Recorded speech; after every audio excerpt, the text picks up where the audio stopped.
নমস্কার। আন্তর্জাতিক যোগ দিবস প্রতি বছর ২১ জুন বিশ্বজুড়ে পালন করা হয়।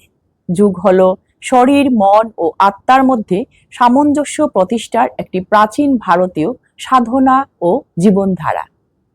নিয়মিত যোগব্যায়াম শারীরিক সুস্থতা বৃদ্ধি করে, মানসিক চাপ কমায়, একাগ্রতা বাড়ায় এবং জীবনকে আরও সুশৃঙ্খল ও স্বাস্থ্যকর করে তোলে।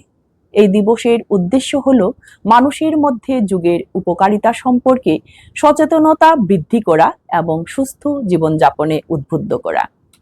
বর্তমান ব্যস্ত ও চাপপূর্ণ জীবনে যোগব্যায়াম আমাদের মানসিক শান্তি, আত্মবিশ্বাস এবং ইতিবাচক চিন্তাভাবনা গড়ে তুলতে সহায়তা করে।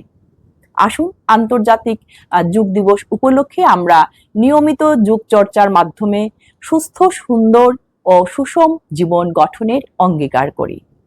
যোগ হোক সুস্থতার পথ, শান্তির বার্তা এবং মানব কল্যাণের জন্য একটা বিশেষ উপকারিতা। আমাদের শিলচরে অনেক সংগঠন যোগব্যায়ামের অভ্যাস করেছে, যোগব্যায়াম প্রদর্শন করেছেন আমাদের অভিযান এনজিওর মাধ্যমে।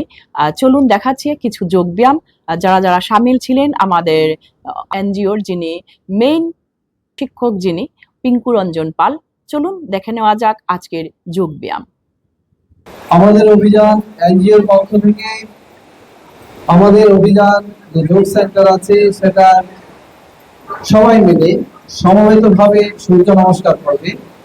একাদশং পরম ব্রহ্ম যোগাৎ পরমং তপো ব্রহ্মণি চৈব গায়ত্রী পাবনং সুপরমং স্মৃতম। আজকে বিশ্ব যোগ দিবসে আমরা আমাদের অভিযান এনজিওর পক্ষ থেকে এবং আমাদের অভিযান যোগ সেন্টারের পক্ষ থেকে আপনাদের সবাইকে জানাই আন্তর্জাতিক যোগ দিবসের শুভেচ্ছা। আপনারা জানেন যোগ হচ্ছে সংযোগ, যোগের অর্থ হচ্ছে মিলন। যোগ হচ্ছে সমাজের আধারে ব্যক্তির চলা এক জীবন দর্শন। তাই আজ শুধু ভারতবর্ষই নয়, পৃথিবীর বিভিন্ন দেশে যোগ রোগ আরোগ্যের একটি প্রকৃষ্ট মাধ্যম হিসেবে ব্যবহৃত হচ্ছে। জৈবিক শ্বাস প্রশ্বাসে যে সুগভীর নিয়ন্ত্রণ, তা দুরারোগ্য অনেক ব্যাধির আক্রমণ প্রতিরোধে সক্ষম।